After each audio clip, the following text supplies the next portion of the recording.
Have you ever wondered, how does someone actually have a setup or a flow for their podcast?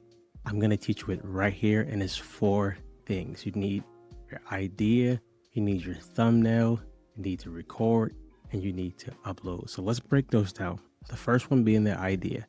When I first started podcasting, I literally just would turn the mic on, and whatever I felt like talking about, I would talk. Now, that helped me get a lot of reps in with talking in front of a mic or on a mic with no one on the other side at first.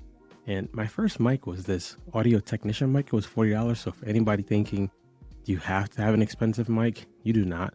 I worked up to getting this mic, and you can use a cheaper mic, and I'll put that in the descriptions. But the idea, I think now about, what does my client or audience need from this episode versus what do I just want to talk about? Now, there's nothing wrong if you just want to talk, but if you want some type of conversion, like you want them to subscribe or you want them to feel empowered to get a solution, the idea needs to be about what is in it for them. So I combine idea and topic together. Most of my topics come to me on the treadmill, in the shower, or from a coaching session where I'm answering something. Most people are usually asking me about, do I need expensive equipment to start a podcast? So that's something I would talk about. Or how can I make this easier to do? Think about that in your industry. So that first one being the idea. I didn't do this in the beginning, but I do it now. I create the thumbnail before I actually record, because I want my mind to stay on topic and on track about what problem am I solving for the actual person on the other end. This thumbnail also helps me not procrastinate, because if you know anything about podcasting, usually you record. If you got to go make the thumbnail, you usually don't make it, or it's a crappy one. You don't put any energy into it. So I get my idea, I make my thumbnail, and I usually make more than one so that when I'm finished, I can just grab it and upload it. Thumbnails on YouTube. Right now I use Canva. Canva already has like some mock-ups. You don't have to create them all from scratch. Here's a little hint.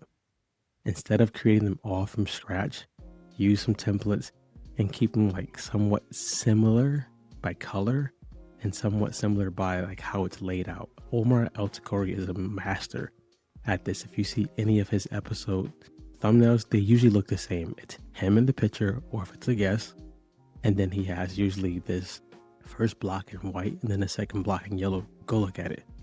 Thirdly is my setup. Right now, I currently use this webcam by Logitech. I'm using my Shure SM7DB mic, but remember before that before this mic I had another Shure mic. It was the one that plugs into the phone. Excellent mic. And before that I had the $40 mic. So don't trip off of mic pricing. I'm using my Shure mic, and I'm using the script right now to record this. I've recorded a ton of episodes with my phone because it's easy to work, it's easy to use, and I just like it. So I have my webcam, I have my mic, I'm using the script so that I can edit a lot easy. And with that, you get my setup. I usually try to use like 3 bullet points in my strategy now. Before, I literally recorded with no bullet points, no strategy, anything like that. I use bullet points instead of using like full write-outs, because I don't want to sound like I'm reading everything bit by bit. And I like to flow in my podcast as well. So you got the first part, your idea, your thumbnail, your setup. I like to keep the same setup so that I can just come and start recording. This is the opposite of people who want to be super creative, which I'm not against.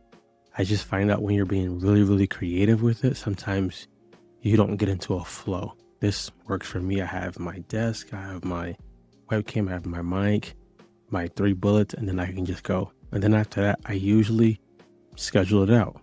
So I usually record enough episodes ahead of time so that I can schedule out versus having to fastly record one. And that's my strategy. That's my flow. Any questions, leave me a comment. We'll talk.